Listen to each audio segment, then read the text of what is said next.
ग़ुलाम मुस्तफ़ा साहब जिनका ताल्लुक़ नस्लन पठान घराने से था और जबलपुर में पैदा होते हैं।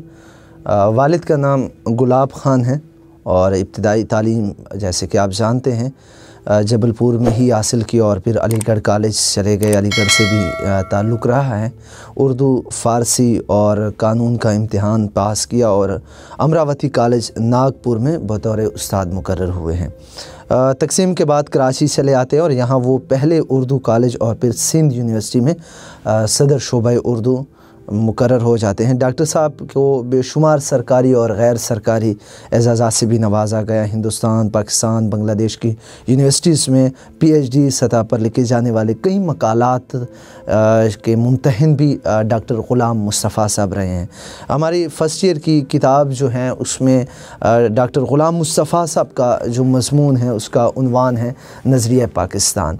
नज़रिया पाकिस्तान जो है अगर हम इसका मुतालिया करते हैं, नज़रिया पाकिस्तान की इब्तिदा सर सैयद अहमद ख़ान से होती है। सर सैयद अहमद ख़ान पहले वो शख्स हैं जो अलग रियासत का तस्वुर पेश करते हैं, अलग रियासत का कांसेप्ट मुसलमानों को देते हैं 1857 की जंग आज़ादी के बाद। अगर हम देख लें इस मज़मून को तो पूरे मज़मून का हम मुख्तलिफ़ पॉइंट्स में यहाँ पर ख़ुलासा बयान करूँगा। पहला पॉइंट जो है वो बादशाह अकबर की बेजा रवादारी से क्या नुकसानात हुए हैं। अगर हम अकबर द ग्रेट या बादशाह अकबर को देखते हैं तारीख़ के आईने में तो बादशाह अकबर जो है बहैसियत एक हाकिम हमने जब देखा है बादशाह अकबर को हिंदुस्तान की सरज़मीन पर एक कामयाब हुक्मरान हम कह सकते हैं। जितनी भी मुग़लिया शहंशाह या बादशाह गुज़रे हैं उनमें सबसे ज़्यादा कामयाब जो हैं वो अकबर बादशाह हैं। लेकिन अकबर बादशाह की जब हम देखते हैं तो बेजा रवादारी, बेजा हद से ज़्यादा वो क्या कहते हैं हम इसे सहूलियात मुहैया करना, इख्तियारात देना, ये इसकी वजह से जो नुकसानात हुए हैं वो काबिल गौर हैं, काबिल दीद हैं। इसी मज़मून में हम देखते हैं कि बेजा रवादारी, बेजा इख्तियारात देखें सल्तनत जो हैं या हुक्मरानी जो हैं मुल्क के उमूर में इन तमाम को हुकूक देने पड़ते हैं।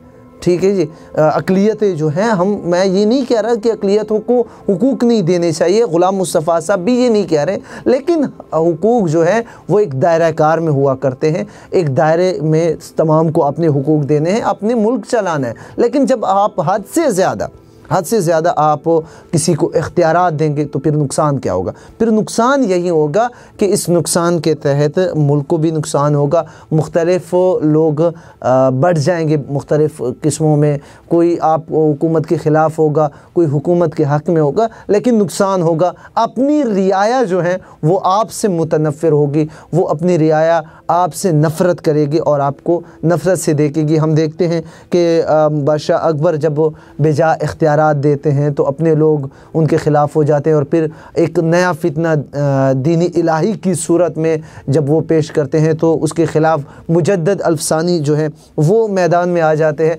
मुजद्दद अल्फ़सानी का अगर हम यहाँ पर ज़िक्र करें, मुजद्दद अल्फ़सानी जिनका असल नाम अहमद सरहिंदी था, उनको अगर हम देखते हैं तो वो अपने दीन की सरबुलंदी के लिए वो अपनी कोशिशें जारी रखते हैं और जहांगीर के ज़माने में, अकबर के ज़माने में वो दीन की खातिर पाबंदे सलासिल रहते हैं, कैद और सख्तियाँ बर्दाश्त करते हैं। लेकिन उसके बाद जब शाहजहां और उसके बेटों का दौर आता है औरंगज़ेब का, तो उसमें उनको सुख का सांस मिल जाता है। लेकिन बाद में उनका भी बाहमी इत्तेफाक जो है, निफाक उनमें फैल जाता है, इत्तेफाक नहीं रहता और एक दूसरे को मारने पर लग जाते हैं और ये भी फिर एक नए खराफात शुरू हो जाते हैं। इसी मज़मून का अगला पॉइंट अगर हम देखते हैं वो ये है, हैदर अली और सुल्तान टीपू अंग्रेज़ों के ख़िलाफ़ जंग में क्यों नाकाम हुए। बदकिस्मती हमारी ये है कि मुसलमान मुत्तहिद नहीं हुए।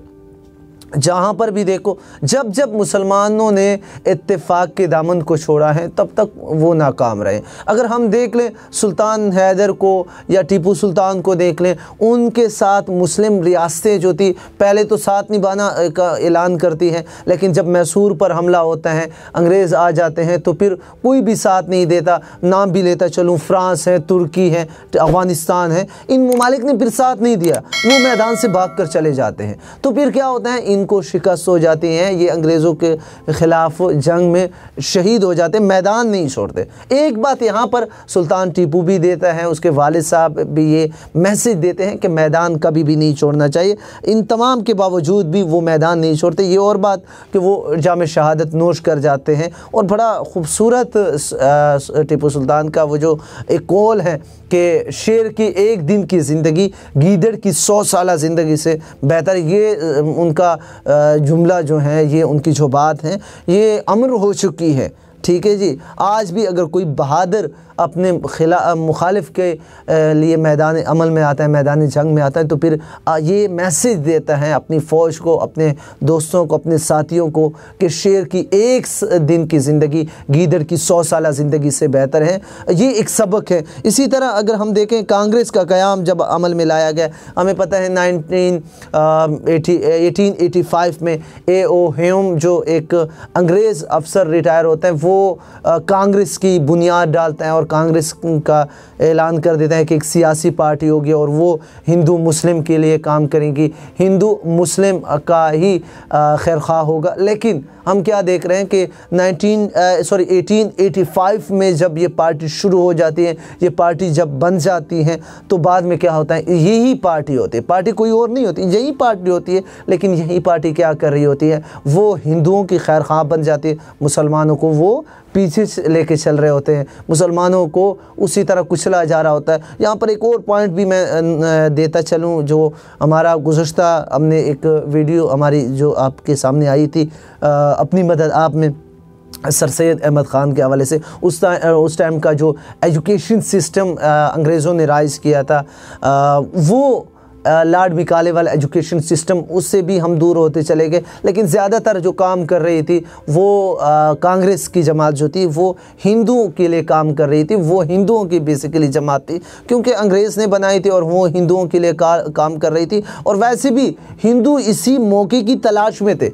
1857 की जंग आज़ादी के बाद जब हिंदुओं ने सरेंडर कर दिया और सारा फंडा जो था वो मुसलमानों के सर पे फोड़ दिया, वो मकसद यही था जो पीछे 1000 साल तक मुग़लों ने हुकूमत की थी सरज़मीन हिंदुस्तान पर, ये उसी का जवाब था। वही बता रहे थे कि भाई अभी हमें मौका मिला है। तो कांग्रेस का मकसद जो था वो इन दोनों के लिए, हिंदू मुस्लिम जो था, इनके लिए काम करना था। लेकिन इन्होंने इन दोनों के लिए काम नहीं किया, बल्कि ये वाहिद बन गई किसकी जमात, एक तरफा जमात हम इसको कह सकते हैं। ये सारे मफादात काम कर रही थी हिंदुओं के लिए। फिर बाद में मुस्लिम लीग बनी 1906 में। तो ये मुकम्मल तौर पर कामयाब तो मैं नहीं कहूँगा, लेकिन हाँ यहाँ पर एक बात कहूँगा, हिंदुओं के लिए कामयाब थी, मुसलमानों के लिए नाकाम जमात थी। जो अपने इनके मकासद थे उन पर पूरी ये जमात नहीं होती। इसी तरह अगर हम देख लें तारीख़ में, ये भी बड़ा अजीब एक नज़रिया हमें मिलता है। शिद्दी और संगठन तहरीकें जो थी, वो उसके चलाने का मकसद क्या था, अगर हम इनको देख लें तो ये भी मुग़लिया हुक्मरानी जो 1000 साल तक हिंदुस्तान की सरज़मीन पर मुग़ल कर रहे थे, ये उन्हीं का जवाब था, उन्हीं के ख़िलाफ़ ये काम हो रहा था। क्यों कर हो रहा था, ये वो बदला ले रहे थे। शिद्दी और संगठन का काम क्या था, एक तहरीक क्या कर रही थी, मुसलमानों को मुसलमानी से हटाकर ज़बरदस्ती हिंदू बना रही थी। दूसरी जो तहरीक थी वो क्या कर रही थी, मुसलमान जो थे उनको मुकम्मल तौर पर ख़त्म कर रहे थे। तो ये तहरीकें जो है ये इस बात की दलील दे रही थी और ये निशानदेही कर रही थी कि हिंदू मुस्लिम जो हैं अब सरज़मीन हिंदुस्तान में नहीं रह सकते। ये दोनों अलग नज़रियात हैं, अलग अलग सोचें हैं, अलग अलग फ़िक्री हैं। इस वजह से इन दोनों को क्या होना चाहिए, अलग होना चाहिए। अगर हम देख लें नज़रिया पाकिस्तान टोटली यही है। जैसे अभी मैंने शिद्दी और संगठन का जिक्र किया, ये रसूमात जो थे हिंदुस्तान में मुसलमान अपनी बका की जंग ये लड़ रहे थे और अपनी सकाफ़त की जंग लड़ रहे थे, अपनी इल्म की जंग लड़ रहे थे, जो 1000 साल, बल्कि मैं यूँ कहूँगा 1400 साल से जो चल आ रही थी मुसलमानों की जो तहरीक थी, ये उसी के लिए ये काम किया जा रहा था। ये रियासत अलग हुई, एक रियासत पाकिस्तान के नाम से चाह रहे थे और ये ऐसी रियासत थी जो कलमा तौहीद के मुताबिक ज़िंदगी गुजार रही थी। इसका मकसद यही था कि ये वाहिद एक रियासत होगी होगी जो नज़रिए की बुनियाद पर बनी कि मदीनतुर रसूल के बाद दूसरी अगर रियासत थी तो वो यही थी। यहाँ पर एक और बात भी ऐड करता चलूँ कि इसराइल जो है ये भी एक नज़रियाती मुल्क है, लेकिन मुस्लिम अगर हम देख लें तो सिर्फ पाकिस्तान है और उससे कबल मदीनतुर रसूल मदीना मुनव्वरा है। यहाँ पर अगर हम बात कर लें कि नज़रिए के हुसूल के लिए हम क्या कर सकते हैं, तो भाई नज़रिया पाकिस्तान का हुसूल जो है जिसके हासिल करने के लिए 1857 से पहले की बात करूँगा, जब 1600 में अंग्रेज़ या 1500 में अंग्रेज़ों ने ऑल इंडिया के नाम से अपनी एक कंपनी इजाद की थी और उसके लिए जो काम कर रहे थे तो वो उसको ख़त्म करना, उनको निकालना, ये नज़रिया पाकिस्तान के उसूल थे। और यहाँ पर ये भी अर्ज़ करता चलूँ कि ये रियासत, अलग रियासत का जो कॉन्सेप्ट था, ये एक तरह से अगर हम देखते हैं तो फिर शेर मैसूर हैदर अली, सुल्तान हैदर अली और साथ में उनके बेटे सुल्तान टीपू जो थे, टीपू सुल्तान जो है, इनका भी तो यही था। ये भी एक अलग रियासत, और बेसिकली रियासत क्या था, वो अंग्रेज़ों से अलग रियासत चाहते थे, मुसलमानों की रियासत चाहते थे। तो नज़रिया पाकिस्तान जो मज़मून है ग़ुलाम मुस्तफ़ा साहब का, ये जो कुछ पॉइंट्स मैंने बयान किए हैं, ये वही पॉइंट्स है जो आपके मुख्तलिफ़ मशक़ों में इस सबक के मशक़ में दिए गए और हमने इसको एक ख़ुलासे की सूरत दे दी है। याद रखें, ख़ुलासे जितने भी असबाक हैं आप कोशिश किया करें उनके ख़ुलासे ज़रूर याद किया करें, मरकज़ी ख़याल याद किया करें जब भी आप एग्ज़ाम देने के लिए जा रहे होते हैं, ताकि अगर आपको ख़ुलासा याद है तो पूरी स्टोरी आपको याद होगी, पूरा मज़मून आपको याद होगा और उसके सवालात आप आसानी के साथ हल कर सकेंगे। Thank you.